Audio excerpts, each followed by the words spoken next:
명나라를 세운 개국 황제 주원장. 그는 가난한 소장농의 아들로 태어나 절망스러운 어린 시절을 보냈습니다. 15세에 부모를 잃고 출가승이 된 주중팔은 원나라 말 각지에서 농민봉기가 일어나던 시기에 행각승이 되어 세상을 떠돕니다. 과연 주중팔에게는 어떤 일들이 기다리고 있을까요?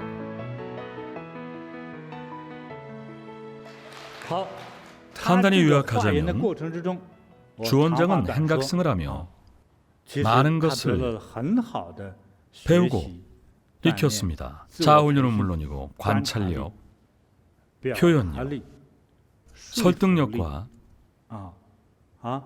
인내심을 키웠죠.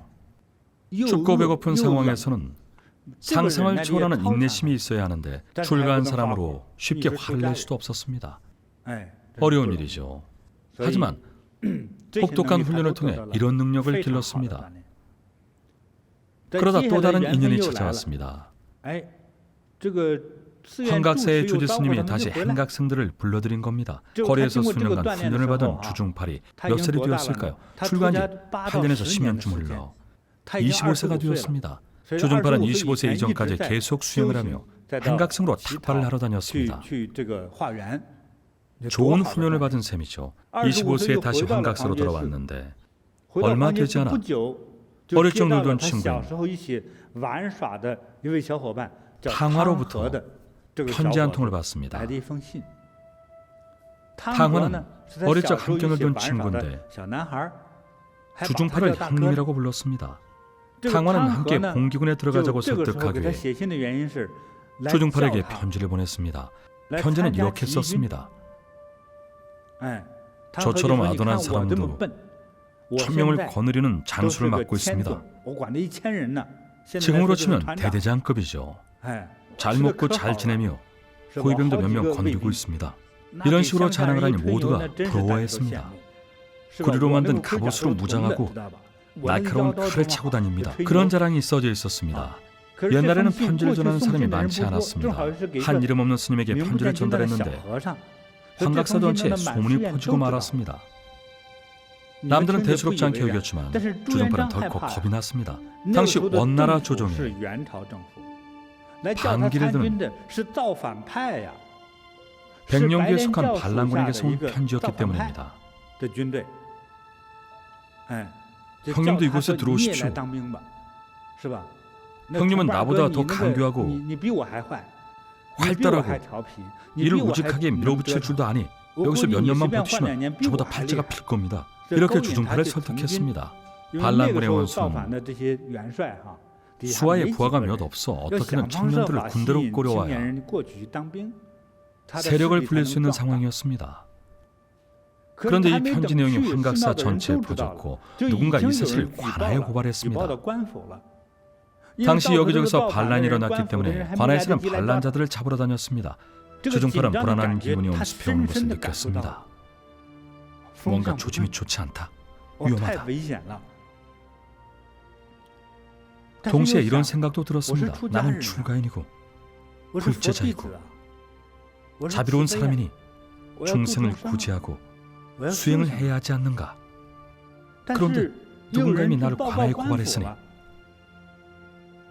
도무지 어떻게 해야 할지 막막했습니다. 환각사에도 우리 센터처럼 첨통이 있었습니다. 첨통.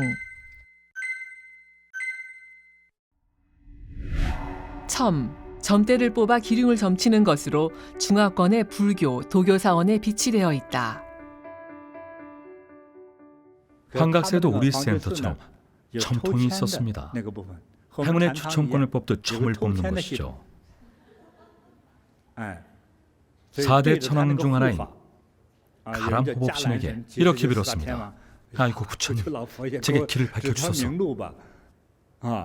저 주중팔은 대체 어떻게 해야 합니까? 첨을 뽑기 전에는 먼저 소원을 빌어야 하지 않습니까? 그가 처음 빌었던 원은 절에 남아 열심히 수행을 하는 것이었습니다. 그리고 나서 첨을 뽑자 대흉이라는 글자가 나왔습니다. 흉하고 나쁘다는 뜻이었죠. 치명적인 재난을 의미했습니다. 처음에서 흉자가 나오면 인명을 해칠지도 모를 일이었습니다. 너무나 불길한 첨이었기 때문에 깜짝 놀라 도로 집어넣었습니다. 다시 행각승이 돼야 하는 것일까 싶었죠. 절에 머물지 못하고 계속 전국을 떠돌며 수행을 해야 하나 싶었습니다. 눈을 질끈 감고 부처님께 부디 길을 알려달라며 다시 첨을 뽑았습니다. 살며시 눈을 뜨고 첨을 보니 대흉, 여전히 흉하다는 뜻이 나왔습니다. 더 이상 물러설 곳이 없었죠. 이럴 바에야 그냥 흉한 길을 쫓는 것이 낫겠다는 생각이 들었습니다. 부처님도 너무하시지. 이제는 저도 물러설 곳이 없습니다. 차라리 흉한 길을 따라가겠습니다. 다시 한번 봐주십시오. 이렇게 빌며 첨을 뽑았습니다. 평안 대길. 흉한 길을 따라가겠다는 것은 모반을 하겠다는 뜻 아니겠습니까? 반란군이 되겠다는 뜻입니다. 이런 원을 빌고 첨을 뽑으니 이번에는 긍정적인 글귀가 나왔습니다. 이렇게 된 이상 부처님의 뜻에 따라 군에 합류하기로 했습니다. 그렇게 길을 나섰습니다. 어차피 부모님도 안 계셨으니까요. 부처님이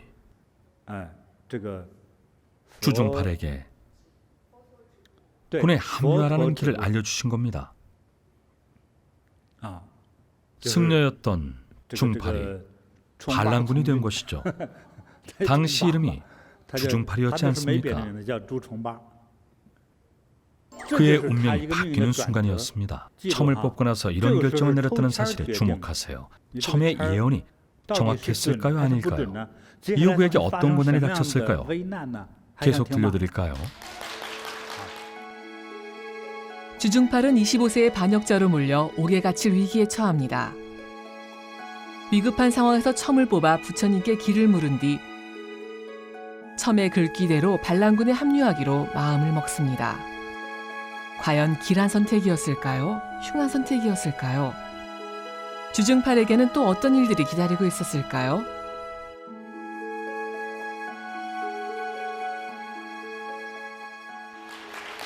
이후 고난이 찾아왔습니다. 다들 심장 단단히 붙들어 매세요. 주중팔은 군에 들어가기로 마음을 먹었습니다. 반란군은 어디에 있었을까요? 호주안이나 인근 지역에 있었겠죠. 일단 그곳으로 갔습니다. 막상 도착하고 보니 성은 이미 동기군에게 점령당한 상태였습니다. 주중팔을 군에 합류하라고 권유한 어릴 적 친구의 군대가 주둔하고 있었습니다. 그 성을 장악한 원수는 곽자흥이었습니다. 곽자흥, 곽원수였죠. 주중팔의 어릴 적 친구도 곽원수의 수하에서 낮은 계급의 군관을 맡고 있었습니다. 성 아래까지는 왔지만 함부로 들어갈 수는 없었습니다. 전시 상황이라 수많은 군인들이 지키고 있었죠. 원래는 원나라의 영토였는데 반란군이 원나라 정부군을 죽이고 성을 자신들의 진영으로 삼고 있었습니다. 들어가는 사람들은 무척 조심해야 했죠. 젊은 주중팔은 기골이 장대하고 외모도 서글서글했습니다. 반란군은 어쩐지 심상치 않아 보이는 승려를 주중팔을 의심했습니다. 웬 놈이냐? 누가 널 보냈느냐? 사실 보낸 사람은 없었잖아요. 부처님이 보내셔서 왔습니다. 반란군이 그 말을 믿을 리 없었죠. 헛소리하지 마라. 사실대로 말하자면 목을 졸라 죽이겠다. 죽이신다 해도 부처님이 보내셔서 온 겁니다. 오라고 해서 여기까지 왔는데 나에게 눈을 부릅뜨고 모욕을 주고 믿지 못하니 이만 가야겠습니다. 그럴 순 없지. 밀정을 그냥 보낼 순 없다. 그러면서 주중팔을 포승줄로 꽁꽁 묶었습니다. 주중팔이 화를 내며 말했습니다. 내가 이런 박대를 받다니. 승려된 시절에는 누구에게나 존중을 받고 누구에게도 맞은 적이 없었는데 어릴 적엔 내가 오히려 주먹을 휘둘렀고 이제는 탕화라는 녀석이 불러서 반란군에 합류하려는데 이렇게 나를 묶고 목까지 배려하다니. 아무리 외쳐도 방법이 없었습니다. 살인과 약탈을 일삼는 무리 앞에서는 얌전히 묶이는 수밖에 없었죠.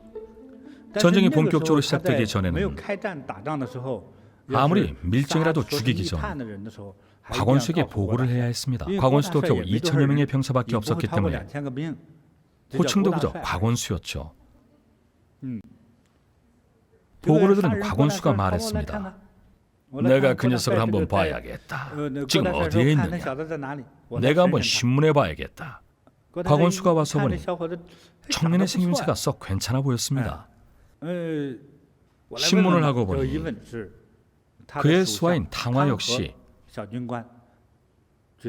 곽원수의 명령에 따라 고향 친구와 마을 사람들에게 반란군 합류를 권하는 편지를 썼던 것이었습니다.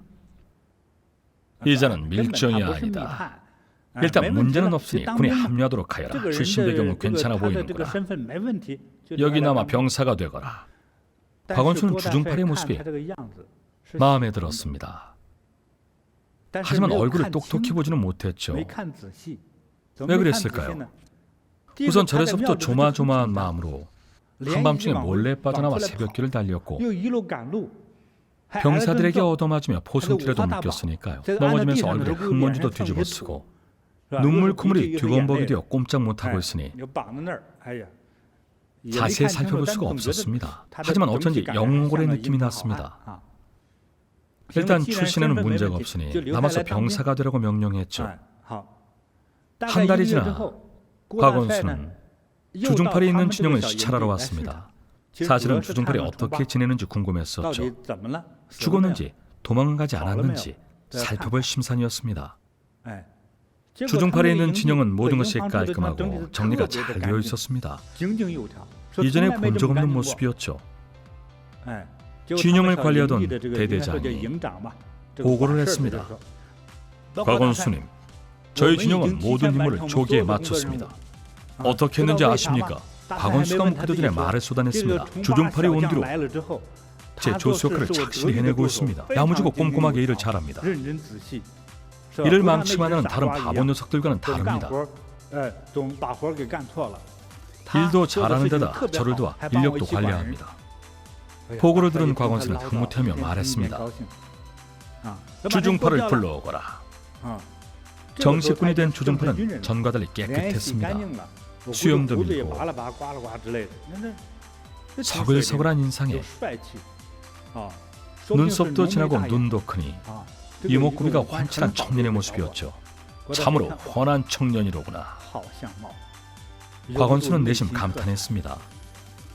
원래 몇 년 정도는 그를 지켜보려 했지만 대대장까지 주중팔의 칭찬을 아끼지 않으니 더 이상은 참을 수가 없었습니다. 앞으로는 근위병으로 근무하며 나를 따라다니거라. 주중팔은 그날 원수를 측근에서 지키며 직접 그의 지시를 받는 호위병이 됐습니다. 그야말로 초고속 승진이었죠. 주중팔이 호위병으로 근무하는 동안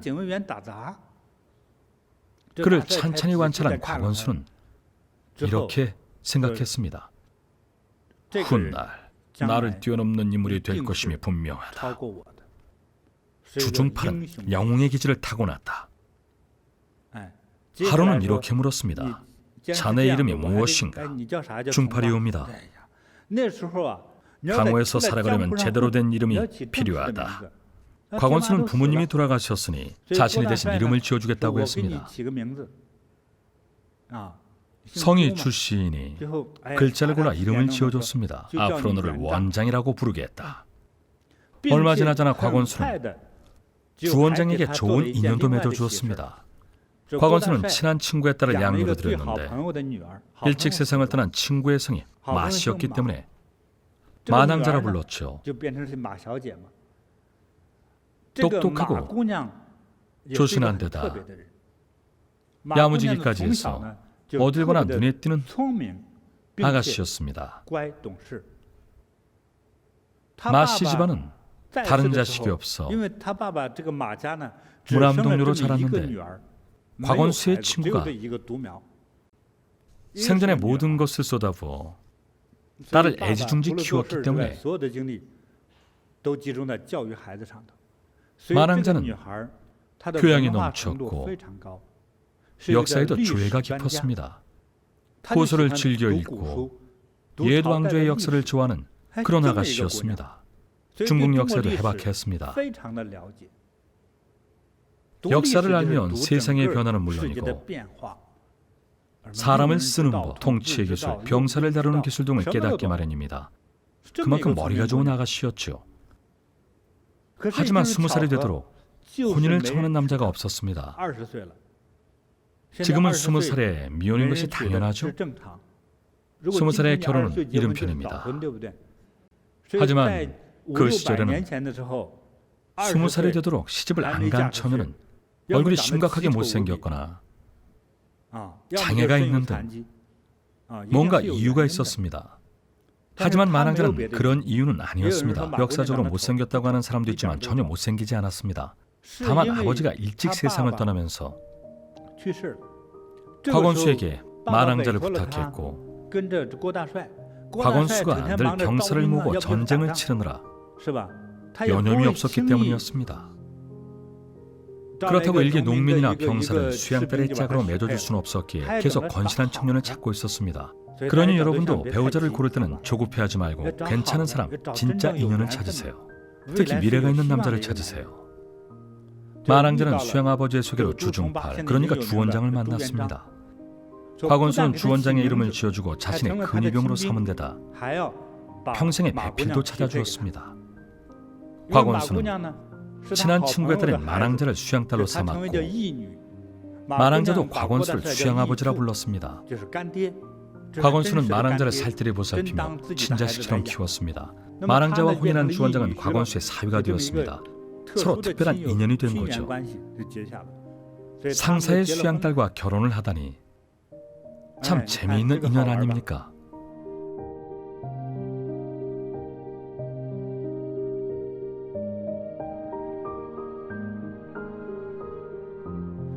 잠깐 곽원수 얘기를 해볼까요?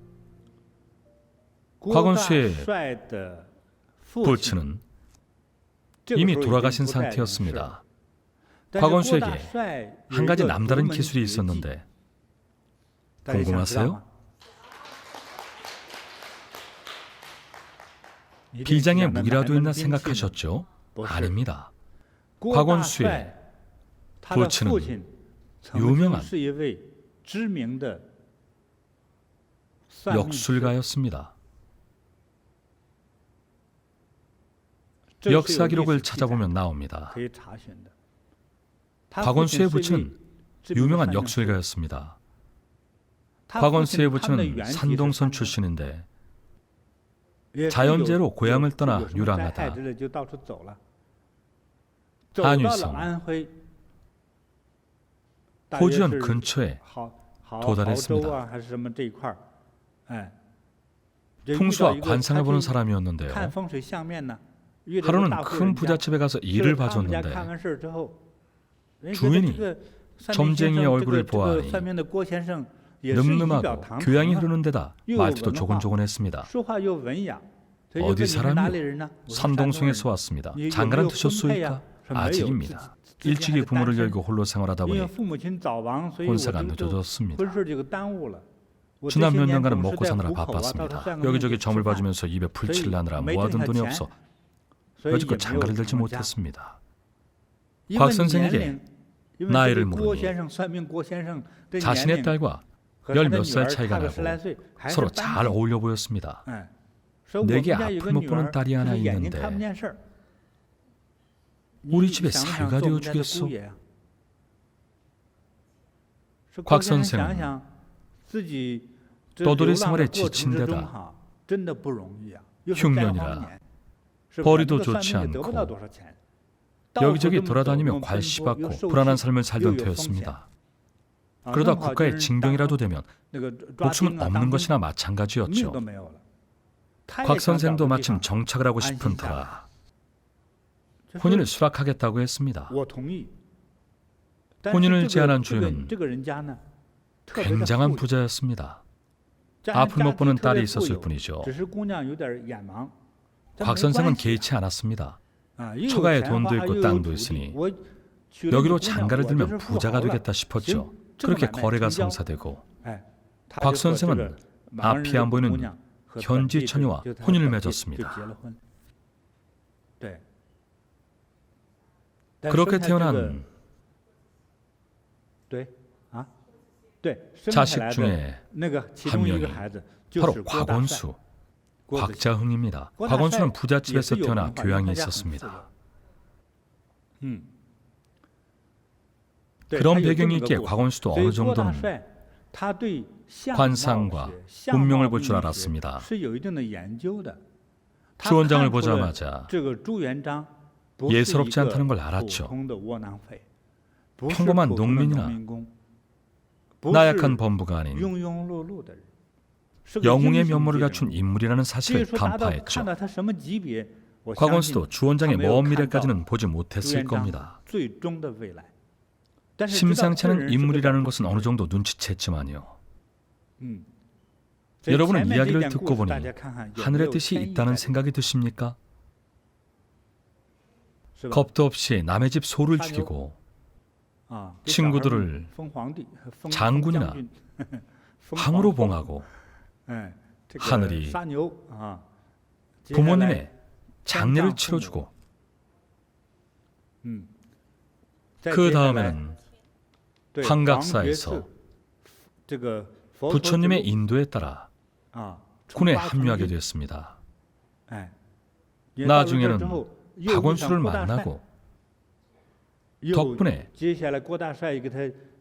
보기 드문 재주와 교양을 갖춘 만왕자를 아내로 맞이했습니다. 얼마나 많은 인연의 도움을 받았습니까? 들을수록 신기하지 않습니까? 하늘이 정한 운명 같죠? 나중에는 더 신기한 일도 벌어지는데 궁금하신가요? 어릴 적 친구들과 황제놀이를 하던 주원장은 당당하게 남의 집 소를 잡아 친구들과 나눠 먹을 정도로 대담했고, 돌아가신 부모님은 하늘이 묻어주는 기연까지였습니다.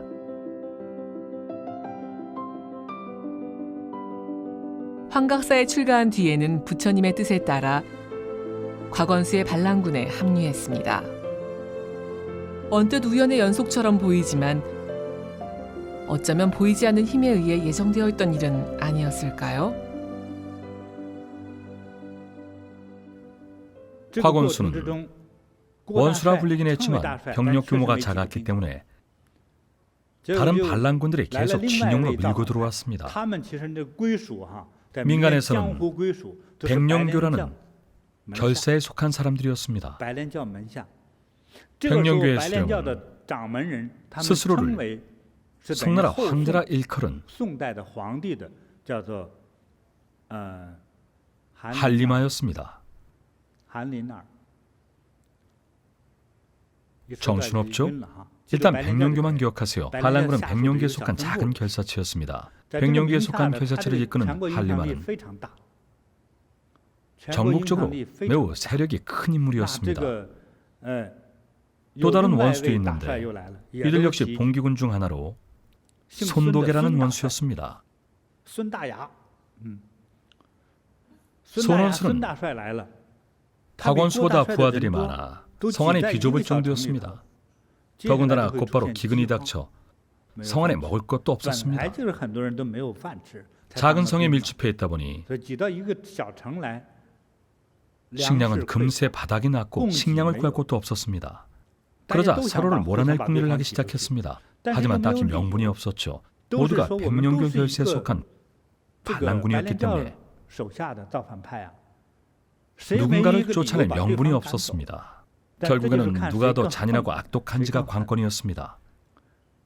하루는 손도계가 꾀를 냈습니다. 자신의 근위병들과 함께 시내에 장을 보러 가는 곽원수를 납치해버린 것입니다.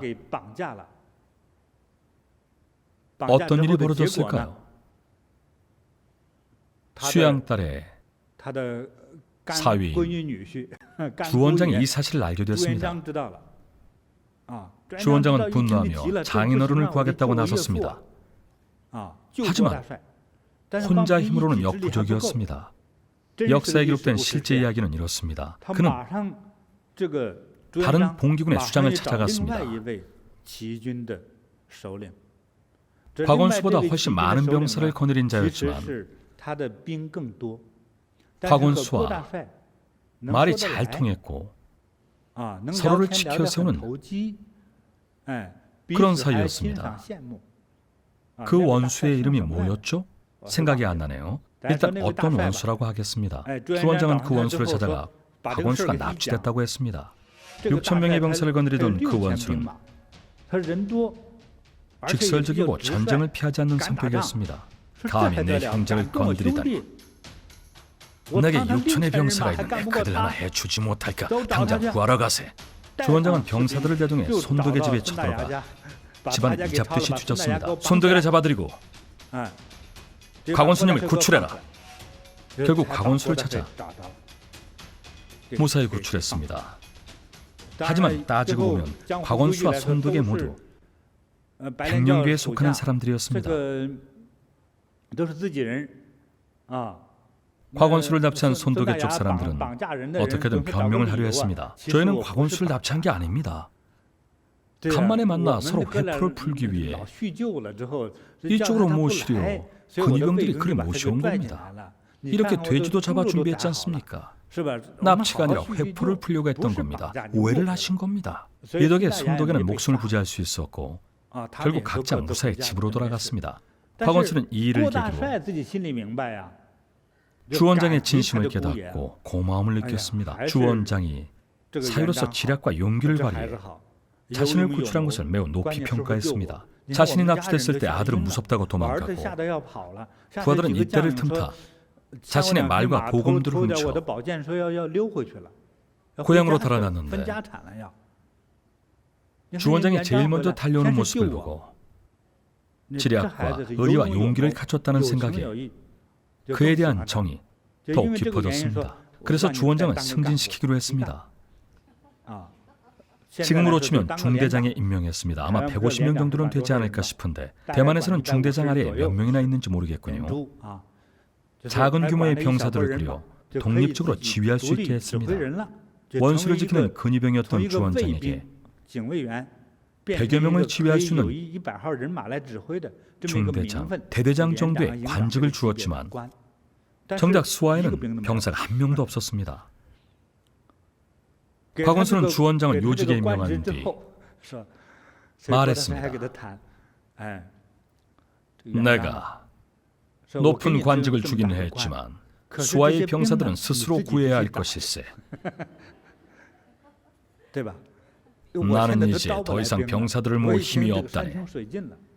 자네에게는 사람을 모으는 힘이 있네. 용모도 수려하고 나보다 말솜씨도 뛰어나니 가서 자네의 병사를 모아오게나. 관직을 주신 것만으로도 충분합니다. 주원장은 일단 고향으로 갔습니다.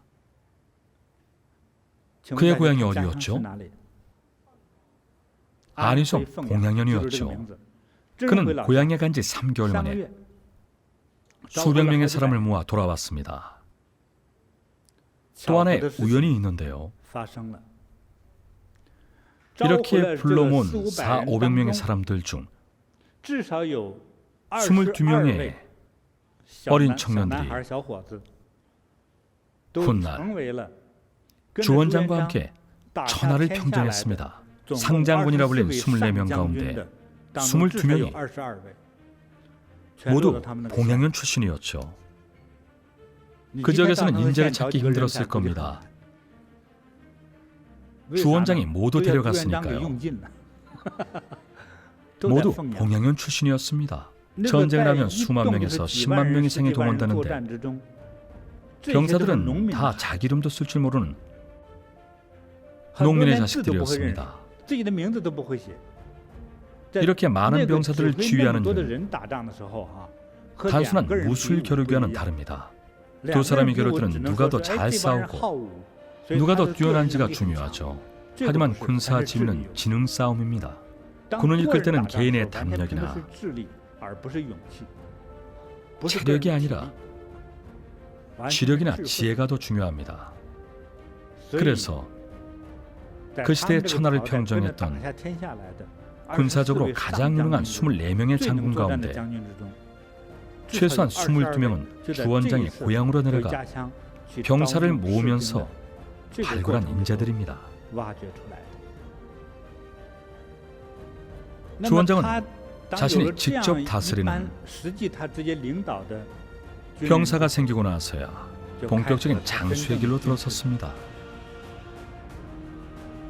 이후 거의 모든 전쟁에서 훌륭한 사람의 지도를 받았습니다. 전쟁 때마다 소수로 다수를 이겼습니다.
Oh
Ah